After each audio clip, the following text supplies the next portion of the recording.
You know, it just occurred to me, maybe I should be making these videos in Spanish and English.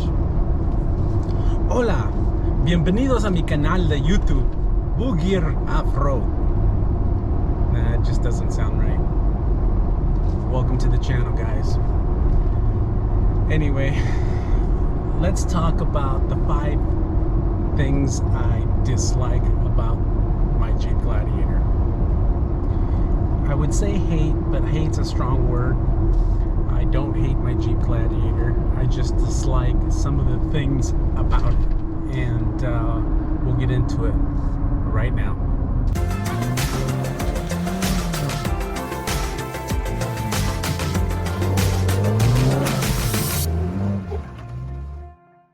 I do love the Gladiator. It's a lot of fun to drive.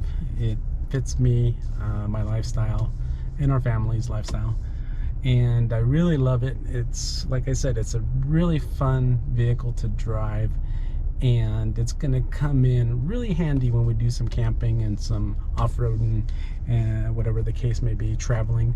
One of the main reasons I got the Gladiator, not another a Wrangler if you will, is because the towing capacity.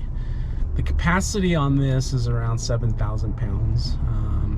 6,500 maybe for the Rubicon, I can't remember now, but anyway, it's 6,500 pounds. The Wrangler JK or JL, it's still 3,500 pounds, and I'm towing a trailer that weighs right around 4,000 pounds, give or take 100 or 2 based on what we carry inside the trailer. Either way, that's one of the main reasons we got a Gladiator, is because of that. And we still want to be able to take this thing off-road and do some really cool camping spots where a regular vehicle, F-150, might be too big or something like that. But anyway, that is the case on why we bought a Gladiator. However, with any new vehicle, you find some annoyances that come with each vehicle, right? And I know there's already videos out there about the top 5 things I hate about my Gladiator. Now, I don't hate my Gladiator, but I definitely have some dislikes about it. Number 1, regarding towing, and using towing as a segue, the mirrors. These mirrors are worthless if you're going to tow anything that's wider than 7 foot, or as wide as this vehicle itself. I have a small Airstream. It's a 19-foot Airstream, but they're 8 foot wide, so it's a full width trailer, and I cannot see around it. Like I said, it's worthless. Now, luckily, my Airstream does have a backup camera that I can activate from in here and see what's going on back there, but I cannot use the mirrors. So for those of you that don't have like a backup camera option on your trailer, it is very difficult to see out of these mirrors. I wish Jeep would have put a little bit more thought into that, especially for people who ordered the tow package. They could have offered a different mirror or different options. So that is one of them. The other one is steering. So, you know, Jeeps are known to wander. You know, they've always had that about them. However, you would think that by now Jeep would have got a handle on it, and they haven't. So for the 2020 Jeep Gladiator, and I'm not sure if this involves other years or not, but they actually came out with an aluminum steering box. And shortly after many complaints, and mine did have the aluminum steering box, but shortly after, like I said, after many complaints, they issued a TSB, or technical service bulletin, regarding that steering box. And you do have the option to take your vehicle in and get it replaced with the upgraded steel steering box. And I ended up doing that, and it did make the steering much tighter. However, there's still a little bit of play, not a lot. I mean, it's definitely drivable, and it's not a big deal. However, I do plan to do other things to tighten up the steering. I've already put a Fox shock stabilizer, steering stabilizer, and that helped. The next thing I'm going to do is probably going to install a track bar reinforcement bracket that also reinforces the pitman arm on the steering box. So that should hopefully help. I plan to do that soon. But anyway, that's another thing that I dislike about the Gladiator thus far. Number 3 on the list is the auxiliary switch panel. So for those of you who have it, it is an option from the factory. You will notice you can't change out the switches, or you can't label them, and that to me is an annoyance more than anything, because if you don't drive your vehicle on a regular basis and you're not using the auxiliary switches on a regular basis, you tend to forget what's connected to what. They're labeled 1, 2, 3, and 4, and right now I'm using 2 of the switches, and sometimes I forget which switch has the A-pillar lights and which switch goes to the off-road lights.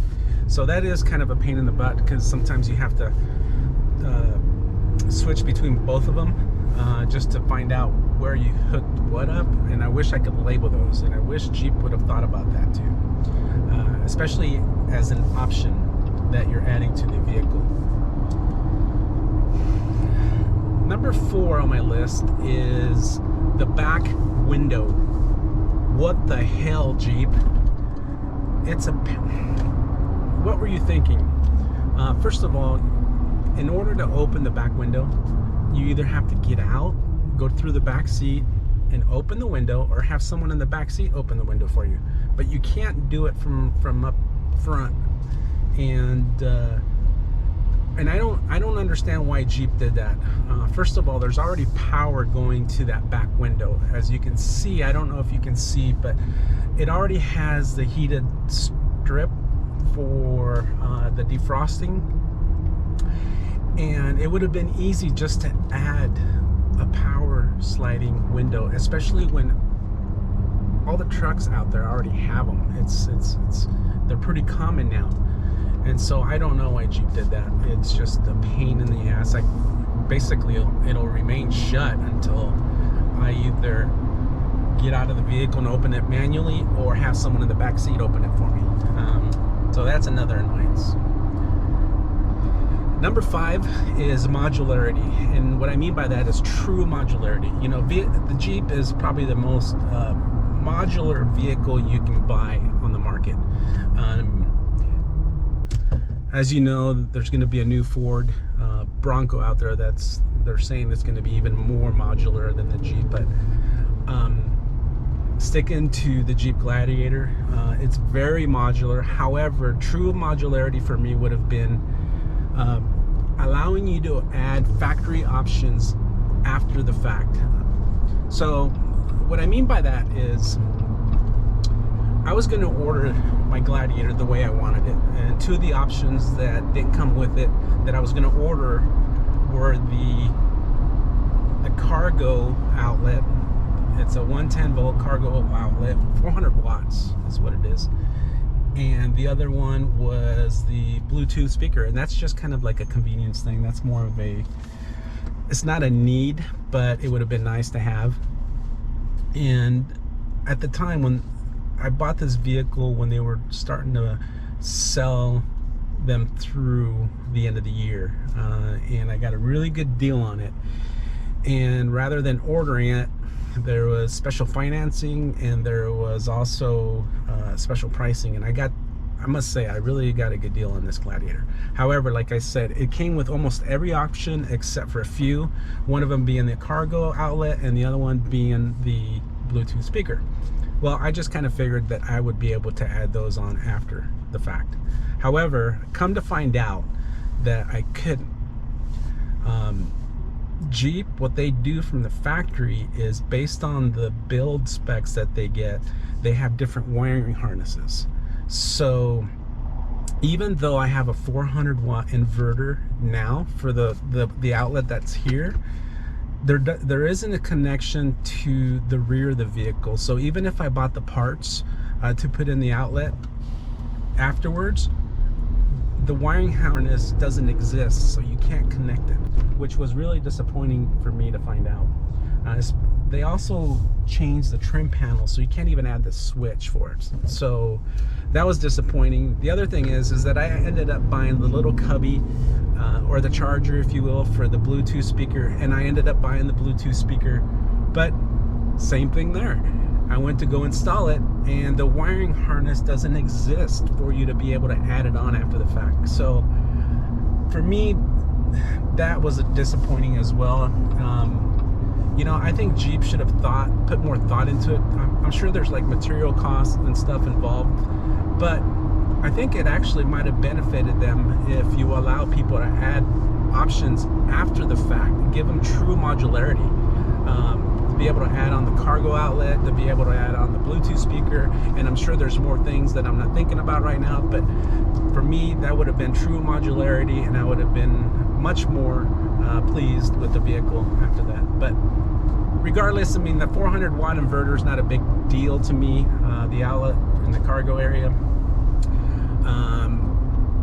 I plan to do my own thing anyway, probably add 1500 watts and not just 400 watts. 400 watts is good if you're going to run little blenders or whatever the case may be, power tools. However, it's not gonna pull heaters, it's not gonna pull coffee makers, that kind of thing. So I just plan to do my own thing, and I ended up finding a charger on Amazon that will charge the Bluetooth speaker, so I just have to charge it from the other outlet that's in here and keep it charged when I go camping, that kind of thing.